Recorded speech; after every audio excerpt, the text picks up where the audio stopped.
Hello friends, नमस्कार दोस्तों। Knowledge for life group में आपका हार्दिक स्वागत है। वेलकम।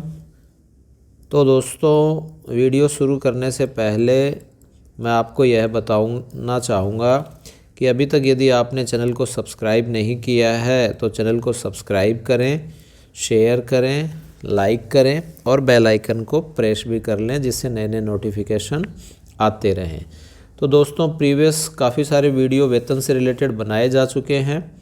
इसको आप अच्छे से समझें, देखें और जो भी कोई डाउट है उसको आप आसानी से क्लियर करें। ठीक है, तो बिना समय गवाए हम शुरू करते हैं। हम दोस्तों जो नियम आपके 26A है और उसमें हम सेकंड जो पार्ट में फर्स्ट पॉइंट हम पढ़ रहे थे और उसकी हम आसानी से चर्चा कर रहे थे, जो कि आपको आसानी से समझ में आ भी गई होगी अच्छे से। तो ये दोस्तों नियम 26A दूसरा और इसका फर्स्ट पार्ट है।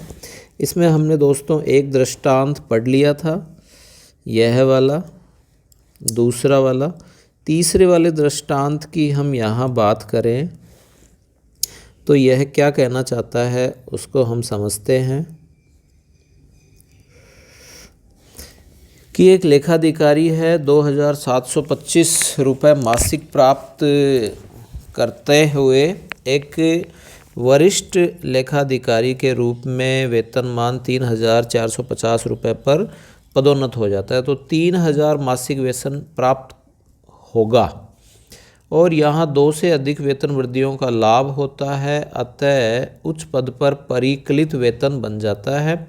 तो उच्च पद पर न्यूनतम 3000 हो जाएगा, ठीक है, और 2 से अधिक वेतन वृद्धियों का लाभ हो जाएगा जिसके कारण। इसी प्रकार एक दृष्टांत और दे रखा है, उसको भी हम समझ लेते हैं बिना समय गवाए कि एक माँ रिपा के सह आचार्य यानी कोई यूनिवर्सिटी है और उसमें सहचार्य वेतनमान। हाँ, तो दोस्तों ये एक सह आचार्य हैं और इस सह आचार्य का वेतनमान 12,000 से 16,500 है। इंक्रीमेंट 375 रुपये है। दिनांक 1/6/1999 से 13,500 रुपये मासिक वेतन प्राप्त कर रहे थे और उन्हें सहायक आचार्य, फिर ये प्रोफेसर बन गए। और प्रोफेसर कब बने दोस्तों? 1/6/1999 को तो ये प्राप्त कर रहे थे और 1/12/1999 से इनको पदोन्नत किया जाता है। तो इनका वेतनमान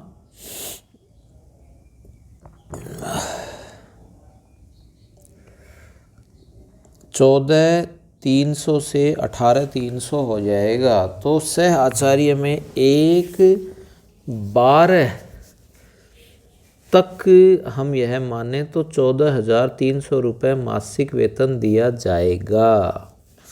1/12/1999 से बिल्कुल ये दिया जाएगा।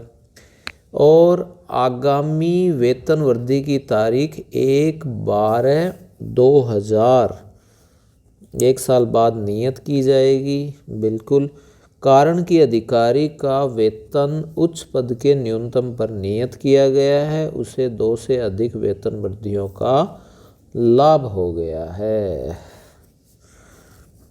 ठीक है, तो ये इस तरह से हो जाएगा। संशोधित वेतनमान नियम 2008 के नियम 14 के अनुसार अब समस्त कर्मचारियों अधिकारियों की जो भी वार्षिक वेतन वृद्धि है वो एक जैसी रखी गई है। अर्थात सबको प्रत्येक वर्ष कब दिया जाएगा वेतनमान? 1 जुलाई को ही वह देय होगा। यह एक वेरी इम्पोर्टेंट संशोधन हो गया है। नेक्स्ट हम दोस्तों अगला नियम 26A दूसरे का सेकंड पार्ट। एक सरकारी कर्मचारी एक पद के वेतनमान में अधिकतम पर वेतन प्राप्त करता हुआ अपनी सेवा की नियमित पंक्ति में उच्च पद पर पदोन्नत किया जाता है। एक सरकारी कर्मचारी है, एक पद पर वेतनमान है और उसमें अधिकतम पर वेतन प्राप्त करता हुआ अपनी सेवा की नियमित पंक्ति में उच्च पद पर पदोन्नत किया जाता है, तो उसका वेतन इस नियम के उपनियम 1 के अनुसार स्थिर किया जाएगा कि उसे आगामी वेतन वृद्धि उस तारीख पर स्वीकृत की जाएगी जिसको वह नीचे के पुराने वेतनमान पर रहता तो प्राप्त करता, यदि उसका अधिकतम पर रुका हुआ वह नहीं होता। ठीक है, मेरे ख्याल से क्लियर है कि कोई भी एक पद है उस पर वेतनमान में अधिकतम पर वह पहुंच गया, तो उच्च पद पर उसे जब पदोन्नत किया जाएगा तो उच्च पद पर पदोन्नत जाने पर नियम 1 के अनुसार उसे उपनियम 1 के अनुसार कि आगामी वेतन वृद्धि उस तारीख को स्वीकृत कर दी जाएगी। कब कर दी जाएगी? जब नीचे से पुराने वेतनमान में वह रहता तो प्राप्त करता। तो नीचे वाले के आधार पर जो आगामी वेतन वृद्धि है वो मान ली जाएगी और वो कर देंगे। पदोन्नति की नियमित पंक्ति का अभिप्राय उस कर्मचारी को उस सेवा या संवर्ग में भारतीय अनुच्छेद 309 के परंतु के अंतर्गत बनाए गए नियुक्ति संबंधी नियमों के अनुसार उच्च पद पर नियुक्ति की शर्तों के अनुसार पदोन्नति द्वारा नियुक्त करना है। तो पदोन्नति की यह जो नियमित पंक्ति है इसका यही अभिप्राय है कि नियुक्ति संबंधी नियमों के अनुसार उच्च पद पर जो भी शर्तें हैं वो पदोन्नति द्वारा करना है। इसी प्रकार दोस्तों एक ये 26A तीसरा भी बनाया है कि सेवा नियम के प्रावधानों के मामलों में यह लागू कहाँ नहीं होगा? जहाँ एक कर्मचारी का प्रारंभिक वेतन इस नियम के अनुसार स्थिर किया जाता है, उन मामलों में लागू नहीं होंगे जहाँ एक कर्मचारी का प्रारंभिक वेतन इस नियम के अनुसार स्थिर कर दिया जाता है। जो दूसरा है उसके अनुसार। तो इसमें भी कुछ टिप्पणी है और हम उस टिप्पणी संख्या को पढ़ने की बजाय हम एक दृष्टांत के द्वारा ही समझ लेते हैं, जो आपको बखूबी समझ में आ जाएगा कि वर्तमान में राजस्थान सिंचाई सेवा में जो पदोन्नति है उस हेतु पद अधीक्षण अभियंता के 3700 से 5000 है, अपर मुख्य के 4500 से 5700 है और मुख्य अभियंता के 5100 से। कल्पना करें कि राज्य सरकार का एक पद सचिवालय में सिंचाई विभाग में विशेषाधिकारी सिंचाई विभाग 4100 से 5300 में सृजित कर देती है तो एक अधीक्षण अभियंता नियुक्त किया जा सकता है, परंतु लघु सिंचाई योजना के क्रियान्वयन में उसे 10 वर्ष का अनुभव हो। ठीक है, यह पदोन्नति के रूप में इस दे रखा है, लेकिन कंडीशन दे दी।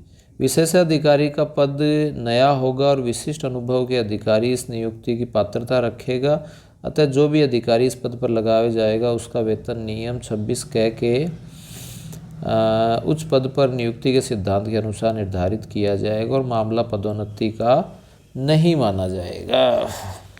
ठीक है, ऐसा आरंभ में एक कैडर पद मान लिया जाता है। तो यह कुछ बातें दोस्तों इसके अंदर यहाँ मानी गई हैं।